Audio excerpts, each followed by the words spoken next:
सबसे मुसाफा करेंगे तो जो जुआ खेलने वाले वो हुजूर से मुसाफा कर पाएंगे? क्यों नहीं कर पाएंगे? क्योंकि उनके हाथ जुआ खेलने की वजह से सूअर के खून में रंगे हुए हैं, खिंजीर के खून में रंगे हुए हैं। मेरे भाई, अगर आपके हाथ मिट्टी में भरे हुए हैं तब आप रसूलुल्लाह, तब आप अपने आलिम से मुसाफा नहीं कर सकते। मिट्टी वाले हाथ वो कर सकते हो? नहीं। मिट्टी वाले हाथ लेकर नायबे रसूल से मुसाफा नहीं कर सकते, आले रसूल से मुसाफा कर सकते। तो सूअर के खून में जब जुआ खेलने की वजह से हाथ रंगे होंगे, छुप छुप कर खेलते हो ना जुआ, आप मौलवी को धोखा दे सकते हो, मौला को भी धोखा दे पाओगे? अपने मस्जिद के इमाम को धोखा दे सकते हो, क्या इमामुल अंबिया को भी धोखा दे पाओगे?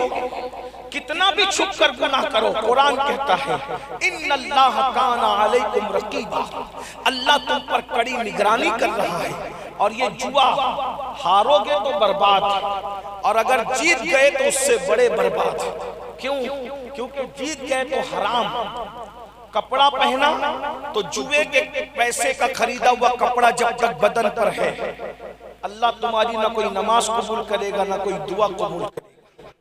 अगर जुए के पैसे से तुमने घर बनाया तो जब तक ईंट भी बाकी रहेगी, अल्लाह कमाने वाले पर, उस ईंट रखने वाले पे लानत फरमाता रहेगा। इसलिए मेरे भाइयों, क्या कह रहा था, अल्लाह को जवानी पसंद है, जवानी की इबादत पसंद है, इसलिए थोड़ा टाइम निकालो, वक्त निकालो, गुनाह मत करो।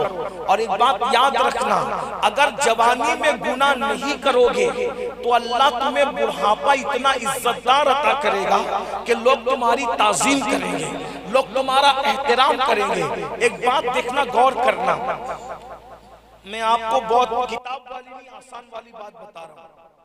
एक अजीज ने पूछा एक अल्लाह वाले से कि आप लोगों की फैन फॉलोइंग इतनी नहीं होती जितनी हीरो लोग की होती है। जैसे मिसाल के तौर पे मैं यहाँ आज आया, आपके इलाके का नाम क्या है? देवापुर, लखीमपुर के पास देवापुर। हजारों लोग मौजूद हैं, अच्छी बात है। लेकिन अगर कोई मुंबई के नचनिया खान साहब यहाँ आते तो इससे ज्यादा लोग होते कि नहीं होते? होते। अभी एक मसलक के लोग और एक मजहब के लोग मौजूद हैं, उसमें हर मसलक के होते, हर मजहब के होते, है ना। जो हीरो लोग आएंगे तो उनके लिए तो सभी आएंगे, तो हमसे ज्यादा उन लोगों की शोहरत। तो एक अल्लाह वाले से किसी ने कहा कि आप लोग तो बड़े अल्लाह वाले बनते हो, और तुमसे ज्यादा शोहरत और इज्जत तो उनकी है, लोग उनके पीछे कितना भागते हैं, तो तुम में और उनमें फर्क क्या है? तुम में और उनमें फर्क क्या है? तो अल्लाह वाले ने फरमाया, बेटा वो जैसे जैसे बूढ़े होते जाते हैं उनकी मकबूलियत कम होती जाती है। वो जैसे जैसे बूढ़े होते जाते हैं वैसे उनकी मकबूलियत कम होती जाती है, और हमारी मकबूलियत बढ़ती जाती है। हत्ता कि जब वो मर जाते हैं तो उनके जनाजे में 10-20 लोग भी शरीक नहीं होते। हम मरते हैं तो फिर ताजु शरीयत के जनाजे की तरह, जब हम मरते हैं तो मुफ्ती आजम के जनाजे की तरह, जब हम मरते हैं तो सैयदना अहमद इब्ने हंबल के जनाजे की तरह, जब हम मरते हैं तो सैयदना इमाम आजम के जनाजे की तरह।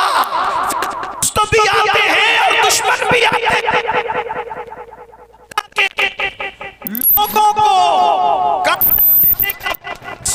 होता। हेलो,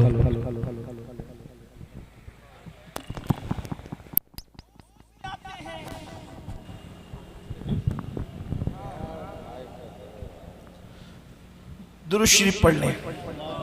रब्बे सल्ले वसल्लिम दाइमन अबदा अला हबीबिका खैरिल खल्क़ि कुल्लिहिम, सलातु व सलामन अलैका या रसूल अल्लाह सल्लल्लाहु ताला अलैहि वसल्लम। और जनाजे तक के मामला खत्म नहीं होता, बल्कि जैसे जैसे दिन गुजरते जाते हैं मकबूलियत बढ़ती जाती है। उसका आसान सा अगर देखना है तो देख लो, एक वक्त था सैयद सालाह मसूद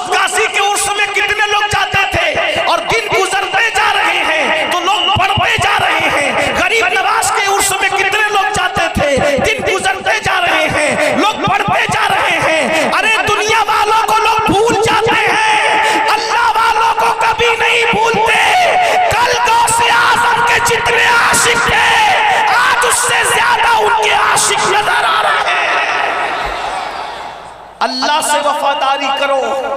अल्लाह से वफादारी करने का फायदा ये है कि मरने के बाद भी लोग भूला नहीं करते हैं। इसलिए थोड़ा वक्त निकालो, नमाज के लिए टाइम निकालो। आज मेरी कौम के जवान नमाज के लिए टाइम नहीं निकालते, हालांकि एक वक्त की नमाज को सिर्फ 10 मिनट का टाइम लगता है। बोलो 10 मिनट से ज्यादा का टाइम लगता है?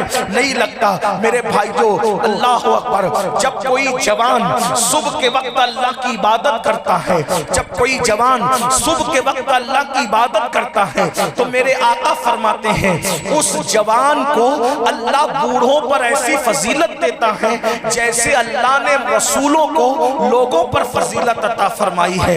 इतना बुलंद मकाम देता है अल्लाह जवानी की इबादत का। और फिर याद रखना, आज मेरे जवानों ने सोचा जवानी का मतलब पॉइंटिंग करना, जवानी का मतलब छेड़छाड़ करना, जवानी का मतलब आवारगी करना। लेकिन एक बात मैं आपको बताऊं, जवानी का असल लुत्फ लेना है तो नेकी करके देखो, परहेजगारी करके देखो, तकवा इख्तियार करके देखो। आप नहीं जानते, हजरत सैयदना साद इब्न अबी वक्कास फरमाते हैं कि मेरे चेहरे पर दाढ़ी के बाल भी नहीं निकले थे, मैं बिल्कुल कड़ियल जवान था, 16-17 साल का जवान, और मैंने जंग ओहद में शिरकत की थी। साद इब्न अबी वक्कास कहते हैं मेरे चेहरे पे दाढ़ी के बाल भी नहीं निकले थे और मैं रसूलुल्लाह पर आने वाले तीर को अपने सीने पे रोकता था। इसी तरीके से देखें, बद्र ओहद में जिन्होंने बड़े बड़े कारनामे अंजाम दिए वो सब के सब जवान थे। अल्लाह अकबर। और कैसे जवान थे? सारे सहाबा जवान थे। इसीलिए मेरे आका फरमाते हैं ऐ लोगों, अल्लाह अकबर, जवानों की इज्जत करो। आका की हदीस है, आका फरमाते लोगों जवानों की इज्जत करो, जवानों की कद्र करो, जवानों को अहमियत दो। इसलिए कि जब मैंने नबूवत का ऐलान किया तो मक्के के बुढ़ों ने मुझे झुठलाया, मेरी बात को रद्द कर दिया। लेकिन जब मैंने नबूवत का ऐलान किया तो मक्का के जवानों ने मेरी दावत को कबूल किया। इसलिए जवानों की इज्जत की जाएगी, क्योंकि इस्लाम सबसे पहले जिसने कबूल किया था वो सब जवान लोग थे। सिद्दीक अकबर जवान, ज़ैद बिन हारिसा जवान, साद इब्न अबी वक्कास जवान, फारूक आज़म जवान। अल्लाह अकबर। बद्र में 70 काफिरों को मारा गया, लेकिन तन्हा जिसने 35 को जहन्नम में डाला था वो सब जवानों का जवान था, जिसे दुनिया हैदरे कर्रार कहती है।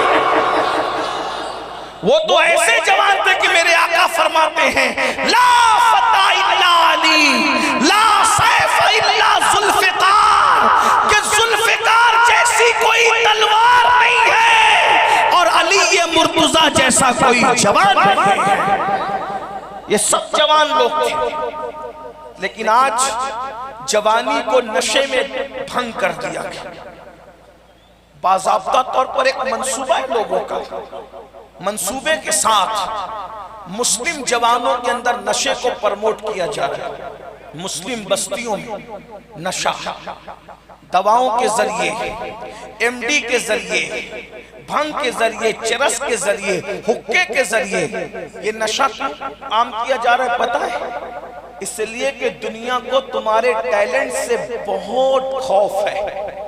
जितना टैलेंट अल्लाह ने मुसलमानों को दिया है, मैं कोई तफरीक या फिरकावारियत की बात नहीं कर रहा हूं, मैं सच्ची बात कर रहा हूं। जितना टैलेंट अल्लाह ने मुसलमानों को दिया किसी को नहीं दिया। वजह क्योंकि मुसलमानों के दिल के तार जिंदा किताब कुरान से मिलते हैं, मुसलमानों के दिल के तार जिंदा नबी मुस्तफ़ा जाने रहमत से मिलते हैं, मुसलमानों के दिल के तार जिंदा खुदा की रहमत से मिलते हैं, हय्यो क़य्यूम से मिलते हैं। इसलिए अल्लाह ने इनको बहुत दिमाग दिया, बहुत टैलेंट अता फरमाया। आप देखिए, दूर क्यों जाते हो? इस मुल्क को, हिंदुस्तान को जिसने एटमी ताकत दी कौन था? कलमे का इनकार करने वाला था या कलमा पढ़ने वाला अब्दुल कलाम था? इस मुल्क को, हिंदुस्तान को जिसने ताजमहल दिया कलमा पढ़ने वाला था या कलमे का इनकार करने वाला था? इस मुल्क को जिसने लाल किला दिया, कलमे का इनकार करने वाला था या कलमा पढ़ने वाला था। इस मुल्क में जिसने ईरान से सनत और हिरफत ला करके हिंदुस्तान वालों को कपड़े बुनना सिखाया, हिंदुस्तान वालों को कालीन बुनना सिखाया, हिंदुस्तान वालों को मोतियों का हार बनाना सिखाया, वो कलमे का इनकार करने वाला था या टीपू सुल्तान की शक्ल में कलमा पढ़ने वाला था? जरा तहकीक तो कीजिए। हिंदुस्तान में कालीन का जो तसव्वुर आया है, इसी तरीके से सनत और हिरफत का जो तसव्वुर आया है अवाखिर के अंदर, इसी तरह देखते चले जाइए मेरे भाइयों। यहाँ जो खूबसूरत इमारतें हैं, अल्लाह अकबर, हिंदुस्तान को सजाने से लेकर संवारने तक, संवारने से लेकर सोने की चिड़िया बनाने तक, सोने की चिड़िया बनाने से लेकर बचाने तक, हत्ता के 1857 में इंकलाब की आवाज उठाने तक, तहरीक रेशमी रुमाल छेड़ने तक, भारत छोड़ो की आवाज लगाने तक, 1947 में हिंद को आजाद कराने तक, जरा चेक तो करो अल्लाह अकबर कि सबसे ज्यादा मेहनतें किसकी है? ये सब कलमा पढ़ने वाले लोग थे। अगर इनकलाब की आवाज किसी और ने लगाई है तो उसकी अपनी मातृ जबान में वो लगाता। इनकलाब खुद बता रहा है कि किसी कलमा पढ़ने वाले की जबान से निकला हुआ जुमला है। अल्लाह अकबर। तहरीक रेशमी रुमाल इस तरीके से देखते चले जाइए। सबसे पहले दिल्ली की जामा मस्जिद में जुमा के दिन नमाज जुमा के बाद खड़े होकर जिसने अंग्रेजों के खिलाफ जिहाद का फतवा दिया था, मस्जिद में दिया था ना, तो मस्जिद कलमा पढ़ने वालों की होती है, कलमे का इनकार करने वालों की होती है। उसी कलमा पढ़ने वाले को दुनिया फजल खैराबादी के नाम से जानता है। अरे जिसने टैंक से अपना सीना लगा लड़ा करके शहीद हो गया मुल्क की खातिर, उस अशफाकुल्लाह खान का ताल्लुक कलमा पढ़ने वालों से था या कलमे का इनकार करने वालों से था? जरा चेक तो कीजिए, जरा पता तो कीजिए। तुम्हारे से लोगों को बड़ी तकलीफ है, इनको पढ़ने मत दो। जिस दिन ये पढ़ेंगे कोई इनका मुकाबला नहीं कर पाएगा। इनको तिजारत मत करने दो। जब ये तिजारत करेंगे तो तिजारत की मंडियों पर इनका कब्जा होगा। इतने भोले मत बनो, नादान मत बनो, अपनी जवानी को आग मत लगाओ। एक जवान सिर्फ अपने माँ बाप की औलाद नहीं होता, वो पूरी उम्मत का सरमाया होता है, वो पूरी मिल्लत का सरमाया होता है। तुम्हें इंटरनेट पर ज़िना के मनाजिर के सिवा कुछ नहीं दिखते? इतनी गंदी सोच तुम्हारी कब से हो गई? एक वक्त वो था तुमने उंदुरुस के साहिलों पर कश्तियां जला करके लोगों को बताया था या तो मर जाएंगे या तो मजहब का परचम लहरा देंगे। तुम्हारी तहारत और तकवे का आलम ये था। अभी मौलाना ने फिलिस्तीन का जिक्र छेड़ा, दिल खून के आंसू रो रहा था और आंखें भी कुछ उसका इजहार कर रही थी। आप जानते हैं जमीन के ऊपर किसी कौम का खून कब होता है? जब उस कौम का जवान अय्याश और आवारा हो जाता है। जिस कौम का जवान सानी हो, शराबी हो, आवारा हो, अय्याशी करे, उस कौम को खाक व खून में तड़पाया जाता है। और जिस कौम का जवान रातों को अपने गुनाहों को याद करके मुसल्ले पे रोता है, उस कौम की तारीख सुनहरी हरफों से लिखी जाती है। सुनहरी हरफों से उनकी तारीख लिखी जाती है। मौलाना ने फिलिस्तीन का जिक्र किया। फिलिस्तीन अभी फतेह होता है। अपना किरदार बदलो। जो काम तलवारें नहीं करती वो काम किरदार करता है। लेकिन तुम क्या फिलिस्तीनियों की हिमायत करोगे? जो अपनी बहन का मुस्तकबिल नहीं सोच सकता, वो फिलिस्तीन में बेवा होने वाली औरतों का मुस्तकबिल क्या सोचेगा? जिसकी पाप की निगाहों से उसकी साली महफूज नहीं, वो किसी की लुटने वाली आबरू की हसासियत को क्या महसूस कर सकता? जो अपने भाई की मदद के लिए ईद के कपड़ों के लिए तैयारी नहीं कर सकता, वो सिग्नलों पर भीख मांगने वाली औरतों की क्या मदद कर सकेगा? तुम तो खुद गर्ज हो गए। तुम्हें खुद गर्जी के अलावा आता क्या है? अगर जुमले तल्ख लगे तो माफ करना। जो कौम अपनी अल्लाह का हक अदा नहीं कर सकती, वो अपनी माँ का हक क्या अदा करेंगे? वो अपनी बहन का हक क्या अदा करेंगे? वो दूसरे मुल्कों में बैठे हुए एक एक महीने की मुसाफत पर फिलिस्तीनियों के मजलूमों का क्या हक अदा करेंगे? जो अपनी अल्लाह की मोहब्बत में 10 मिनट की नींद कुर्बान ना कर सके, वो अपनी जाने क्या कुर्बान कर सकेंगे? बड़ी माजरत के साथ आज तो खाने पीने सोने और गुनाह करने के अलावा तुम्हें कुछ सूझता ही नहीं, औरतों को पाप की नजरों से देखने के अलावा तुम्हें कुछ सूझता ही नहीं। बड़ी माजरत के साथ सबसे महबूब मशगला है हुस्न को तकना, हुस्न को देखना। आओ जवानों का किरदार क्या था, बात खत्म करते करते, बात एंड करते करते बता दूं। याद रखना, सिर्फ मनकबतों से और नज़मों से हालात नहीं बदलने वाले, सिर्फ नारों और जलसों से हालात नहीं बदलने वाले, सिर्फ दर्द भरी बातों से और तहरीरों से हालात बदलने नहीं वाले, जब तक कि तुम किरदार के गाजी न बनो। बड़ी बातें कर ली है, अरे तुम्हारी बेटियां जिनको अल्लाह व रसूल ने मस्जिद में जाने से रोका था, आज तुम्हारी बेटियां ब्यूटी पार्लर तक जा रही हैं। तुम्हें शर्म नहीं आती? शादी के मौके पर दुल्हनों को तुम ब्यूटी पार्लर तक भेजते हो। अल्लाह अकबर, जिस मजहब में औरतों को मस्जिद जाने की इजाजत नहीं, उस कौम की बेटियां बनने संवरने के लिए ब्यूटी पार्लर तक जाएगी, मेहंदी लगाने तक ब्यूटी पार्लर तक जाएगी। जो कौम की बेटियां नबी के हाथ में, तवज्जो, नबी के हाथ में हाथ नहीं दे सकती, जो कौम की बेटियां नबी के हाथ में हाथ नहीं दे सकती, मुसाफा नहीं कर सकती, वो बेटियां अजनबी मर्दों के हाथ में हाथ दे के चूड़ियां पहन रही हैं। दीन कहां है? बताओ दीन कहां है? सिवाय कलमा पढ़ने के, कलमे के चंद अल्फाज वो भी सही अदा नहीं कर सकते, उसका माना तक नहीं मालूम है। फैसला तो मुफ्तियान किराम करेंगे, मैं कोई मुफ्ती नहीं, मैं सिर्फ दिल जला सूफियों का गुलाम हूं, लेकिन दिल का दर्द आपके सामने रख रहा हूं। सोचो दीन कहां है? नींद से उठने से लेकर सोने तक के दीन कहां है? हमारी जिंदगी में इस्लाम कहां है? इमाम हुसैन का नाम लेते हो सिर्फ शरबत के लिए और न्यास खाने के लिए। इमाम हुसैन के खून को शरबत और खिचड़े के बस तोड़ने वालों, बेवफाओ, नाम हुसैन लेकर यजीद का किरदार जिंदा करते वक्त तो तुम्हें शर्म नहीं आती? हुसैन की निगाहों में तो इतनी तहारत थी कि उन्होंने अपनी घर की कनीजों को भी एहतियात से देखा, और तुम्हारी निगाहों में इतना पाप है कि आजकल सालियों को भी और चचा की और फुप्पी की बेटियों को भी पाप की नजर से देखा जा रहा है। आज तक भावजों को भी पाप की नजर से देखा जा रहा है। सब ऐसे नहीं है, लेकिन बात कहने की है, जलसे में तो कही जाती है। यहां तक कि ये बदबख्ती की बातें सुनने में आती है कि सुसर से बहुएं तक महफूज न रही। वो बदतरीन हालात हम देख रहे हैं। वजह दीन उठ गया, अल्लाह का खौफ उठ गया, खुदा की खशियत उठ गई। आप जानते हैं, एक मर्तबा सैयदना बाबा फरीदुद्दीन गंज शकर ने अपनी एक कनीज से कहा, तू कौन है? उसने कहा, 40 साल से आपके घर में रहते, मुझे नहीं पहचानते। कहा, मैंने आज तक तुझे देखा ही नहीं। ये उनके तकवे का आलम था, ये उनकी परहेजगारी का आलम था। आज औरतों में भी तकवा नहीं, मर्दों में भी तकवा नहीं। औरतों का हाल तो ये कि सीरियल देखने के लिए टाइम है, नमाज पढ़ने के लिए टाइम नहीं। जरा मेरी माओ और बहनों से पूछो, उन्होंने आज से पहले कुरान कब पढ़ा? कुरान कौन सी किताब है? तीजे की, चहलुम की, 10वें की, 20वें की। ये कुरान की इज्जत की तुमने? तावीज के मौके पे गले में लटकाने की? तावीज तीजे के लिए था, चहलुम के लिए था, 10वें 20वें के लिए था। इसलिए आया था कुरान।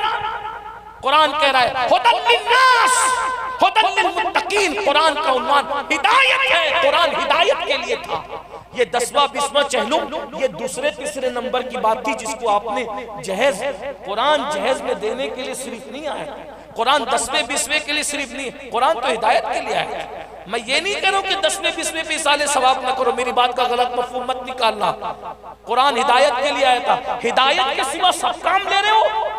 इस कुरान पे हाथ रख के झूठी कस्में खाते हो, इस कुरान पे हाथ रख करके माज़अल्लाह तिजारत के मामलात हल करते हो।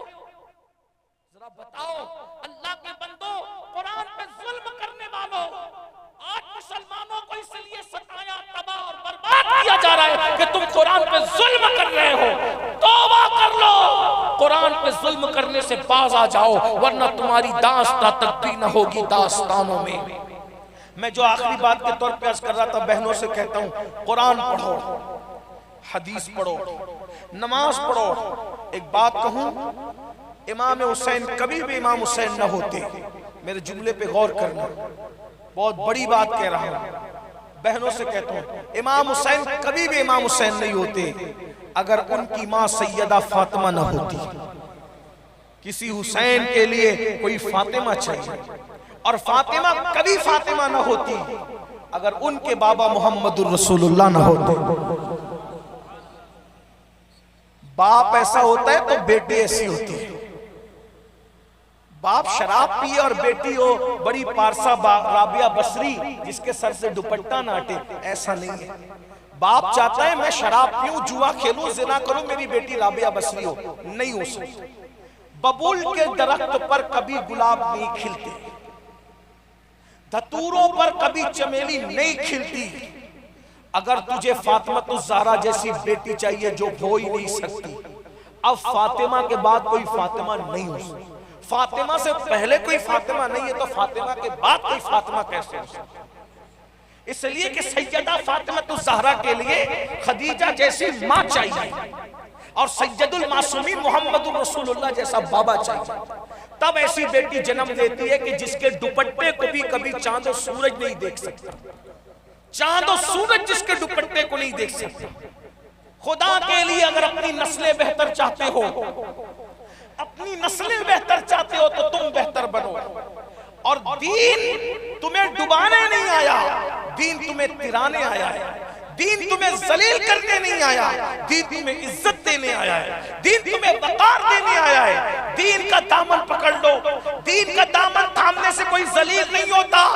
अरब के बोरिया नशीनों ने जब दीन का दामन पकड़ा, अल्लाह ने उन्हें कैसर और किसरा का ताजदार बना दिया। मेरे भाइयों, मैं बात सलाहुद्दीन अय्यूबी की कर रहा था। सलाहुद्दीन अय्यूबी ये कौन जवान है पहले मैं तुम्हें बता दूं। कुछ लोग ये भी कहते हैं जलसों से क्या होता है, मैं कहता हूं जलसे ही की बुनियाद है सलाहुद्दीन अय्यूबी। हालांकि आजकल की तरह जलसे नहीं होते होंगे वो, लेकिन बहरहाल कहीं ना कहीं उसका ताल्लुक है। सलाहुद्दीन अय्यूबी एक जवान था। पहली बात तो आपको ये पता होना चाहिए कि ये कादरी है। सलाहुद्दीन अय्यूबी गौस पाक का मुरीद है।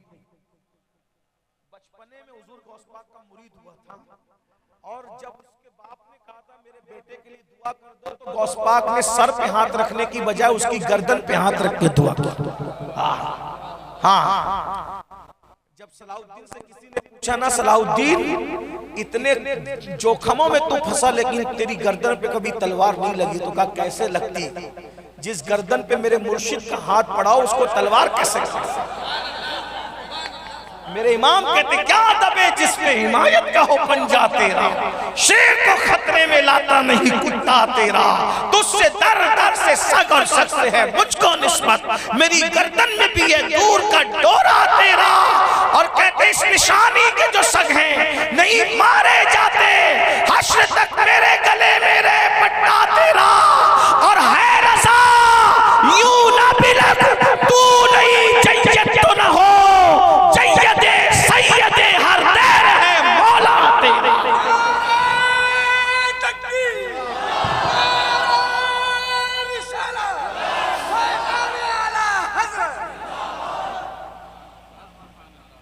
गौस पाक का मुरीद है सलाहुद्दीन, जवान था। शबे मेराज में अपने मोहल्ले की मस्जिद में नमाज पढ़ने गया।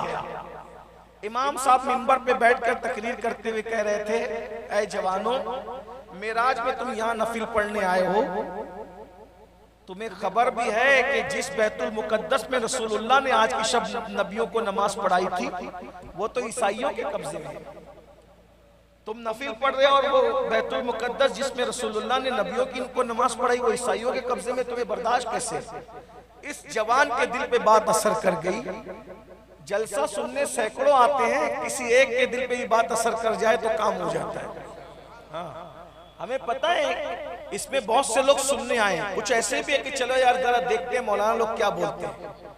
कोई पॉइंट आउट करने के लिए आए होंगे कि क्या गलत बोल रहे हैं, तरीका क्या है हजरत का, किस पे नाराज हो रहे हैं, किस पे खुश हो रहे हैं, किससे मुसाफा कर रहे हैं, किसको नहीं कर रहे हैं, तो फिर बाद में वो कमेंट करते रहेंगे। याद रखना जो लेने आता है वो वही लेकर जाता है, जो सुनकर समझने के लिए बदलने के लिए आते हैं वो बदल के जाते हैं। कुछ तो ऐसे भी होते हैं कि ऐसी महफिलों में उनको रसूलुल्लाह का दीदार नसीब हो जाता है, ऐसी ऐसी महफिलें भी सजी है, तारीख है इसकी, उसकी तो वो वक्त नहीं रहा। तो मैं अर्ज ये कर रहा था, सलाउद्दीन के दिल पे बात असर कर गई। सलाउद्दीन ने सर सजदे में रखा और अल्लाह से दुआ की, मौला आज के बाद मैं अपनी बीवी को उस वक्त तक हाथ नहीं लगाऊंगा और बिस्तर पे नहीं सोऊंगा उस वक्त तक जब तक बैतुल मुकद्दस पे इस्लाम का परचम न लहराए। बस एक जवान ने धुन सवार कर ली, एक जवान ने धुन। हमारा क्या है, मैं कहता हूं तुम सुधरो, तुम कहते हो तुम सुधरो। ये तुम और तुम में सारी नैया गर्क हो गई। काश कि मैं सोचूं कि मैं सुधर जाऊं, हर आदमी सोचे मैं सुधर जाऊं। सलाउद्दीन ने सजदे में सर रख के अल्लाह से वादा किया, मौला अब मैं बीवी के करीब नहीं जाना, मैंने बिस्तर पे नहीं सोना जब तक के बैतुल मुकद्दस को छीन न लूं, गासिबों से वापस न ले लूं, इस्लाम का परचम न लहरा जाए।